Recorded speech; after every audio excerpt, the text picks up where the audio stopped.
Danke bafethu iplayer leKaizer Chiefs uGustin Sirino usekakhethile ukuthi ubani for yena iplayer of the season kuwo wonke amaplayer nje akhona ku-PSL. Uthi ababona abanye badlala kahle but uthi yena uLucas Ribeiro lo weMamelodi Sundowns uyi-top player futhi umngani wakhe. Uthi ucabanga ukuthi uLucas Ribeiro unawo wonke ama-qualities ukuthi abe player of the season.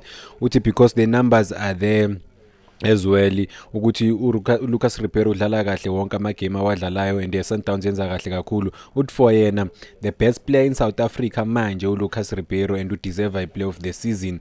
As things stand vele siyambona uLucas Ribeiro abaleka nayo i-play of the season because namagoli uyo-leader in terms of amagoli yabona. Yeah, sobona ukuthi ubani uzoyithatha ngempela ekugcineni but yeah ngathi izinto zi-obvious for Lucas Ribeiro because he has been very influential for Mamelodi Sundowns and uyisizile ngempela i-team ucontributor this season ukuthi ibe unstoppable elikini nalama team lawa afana ne-Pirates azamayo ukugijimisa iMamelodi Sundowns but umake sure yena ukuthi hayi team efana ne-Orlando Pirates ayinayo i-chance ukuthi i-catch iMamelodi Sundowns but-ke iliga ayikakapheli isizini ayikakapheli kusengenzeka noma ngabe yini but we just have to wait and see ukuthi umfukeng uzofinish isizini kanjani because uyi-close competitor nanokuthi wuye umuntu obonayo ukuthi uclose ngempela ukuthi angayithatha i-play of the season but yeah I think as a 10 degree we can all agree ukuthi i-play of the season ubani ku-PSL hayi uyacindezela ngempela uLucas Ribeiro. And then ezinye indaba eze-Orlando Pirates manje ukuthi kune-striker lana noma i-forward ebhekwe i-Orlando Pirates edlalela ilokhunjana iMarumo Gallant. Le striker lesihluphe kakhulu. In fact asi-striker ngoba umbona all over the place but uyi-forward ngoba uyawashaya namagoli lapho nalapho. uDaniel Msendani odlala laphana kuMarumo Gallant wenza kahle kakhulu and uthola ama-man of the matches a few and ubuya-ke ku-team yaseBotswana iJwaneng. I-agent lakhe malikhuluma liyasho ukuthi okay bekumele ajoyine vele ibhika PSL team mesuka laphana eBotswana kodwa izinto azange zisebenze kahle but-ke i-interest yaleyo bhika team or amanye ama-team waku-PSL esasekhona uyasho ukuthi umfana ufuna ama-teams ase-North Africa right now and yonke into ngathi ihamba kahle ngempela. Le forward leya kuMarumo Gallant kuthiwa i-attract ne-interest yase-Europe so it's not just ama-team wase-South Africa or wase-Africa kuphela akhona ne-team yase-Europe emgadile umfana emlandelenayo ngempela ukuthi menza izinto right bazokwazi ukumthatha bamuse kuphi lena e-Europe. I think we have to wait and see ukuthi Orlando Pirates izofaka i-offer emassive for umfana nanokuthi umfana akwazi ukuyijoyina i-Orlando Pirates noma-ke lama-team lawa ase-Europe azokwazi ukumthatha noma-ke lawa nama-financial muscles abhetha-ke wase-North Africa azokwazi ukumwina through imali because ziyazi ukuthi ama-North African countries ama-powerhouse in terms of ama-financial structure like bayakwazi ukukhipha imali hhayi ukuthi amanye ama-team ngeke akwazi ngempela ukukhompyutha nabo yabo.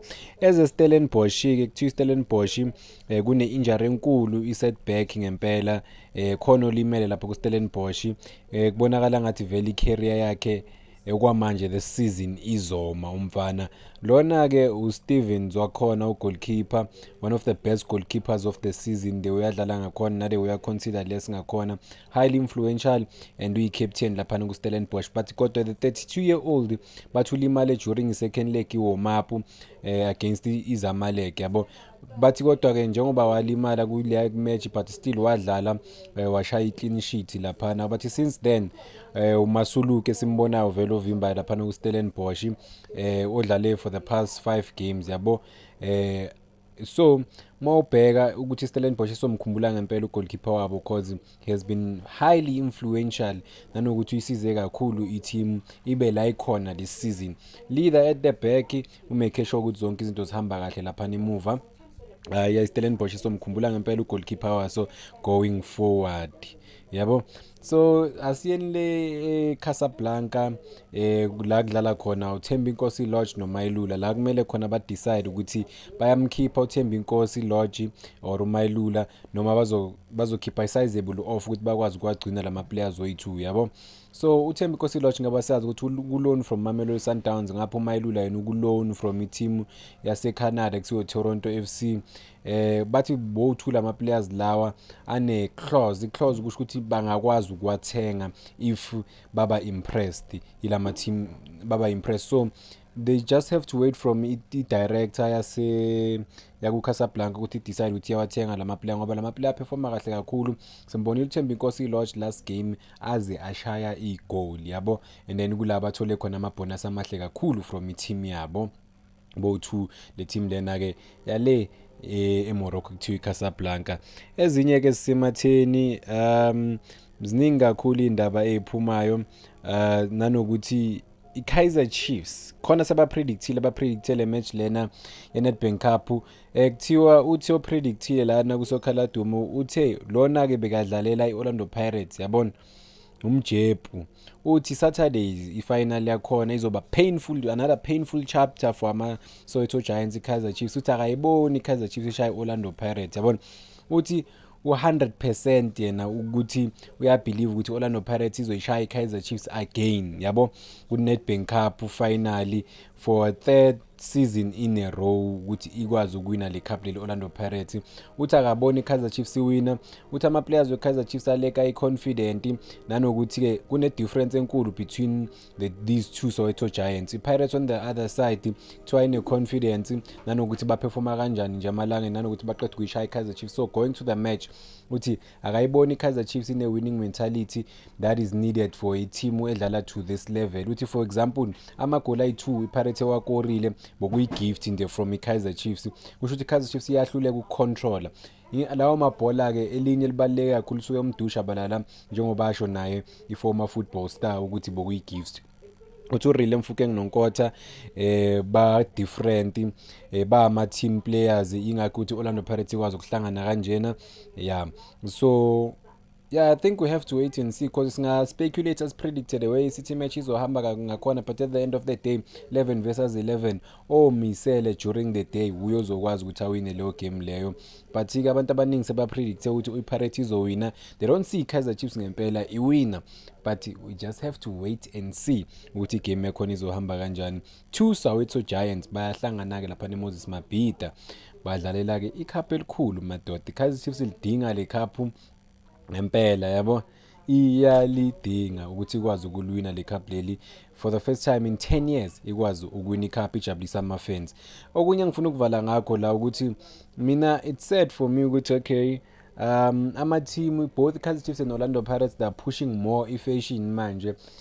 I think i-fashion it overshadows ibhola. Yes, i-fashion right nanokuthi ba-advertise for ama-sponsors wabo nama-brands like Orlando Pirates advertise izinto ze-Adidas and then Kaizer Chiefs angazi or advertise ezekapa noma ezani or just i-match ye-Kaizer Chiefs, but so kuyinoma ukuthi njalo uzobona ukuthi lama-brands lawa mawakhipha izinto uzobona kuqala ethimini yabo.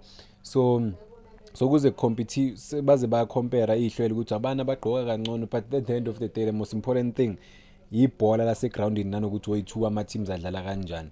Fashion madoda iza le isekugcineni, but-ke siyathanda ukubona ama-Adidas namakapa alontsha izinto zabo through ama-football teams because kubaluleke kakhulu for bona ngithi bayasponsor ukuthi bathole imali yabo back le abayikhiphayo yabo.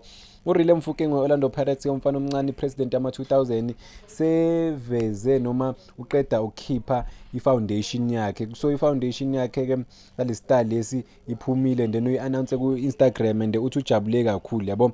Orlando Pirates star uyaqhubeka ngempela ngepower yakhe nanokuthi star power siyakhula nanokuthi i-brand yakhe is becoming more intentionally nanokuthi a-step in akhulise ne-image yakhe yabo. uRile Mfukeng uready ukufollowa kuma-footsteps wabo bafana teammates abo Tebogo nabo Modiba nabo abanama-foundation yabo, njengoba akhiphile ku-Instagram yakhe vele ukuthi i-brand yakhe is no sign of slowing down, uyakhula ngempela uyakhuphuka, so ufuna ukusiza nala siza khona njengoba through i-brand yakhe asazi ukuthi ama-beliefs wakhe uzoya nani, but-ke in terms of upartner isikhathi esiningi sibona uRile Mfukeng ayenza ama-partnership nabobaba which is elevating i-brand yakhe nane-image yakhe ku-South African football nanokuthi nje uba i-brand uRile Mfukeng.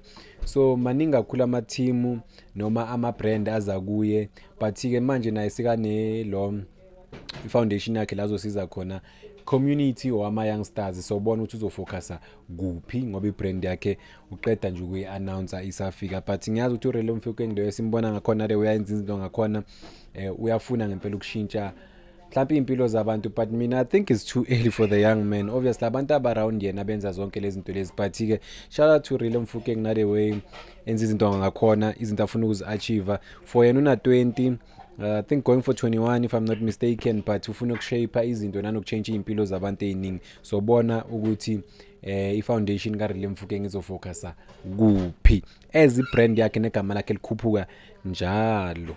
Danko bafowethu.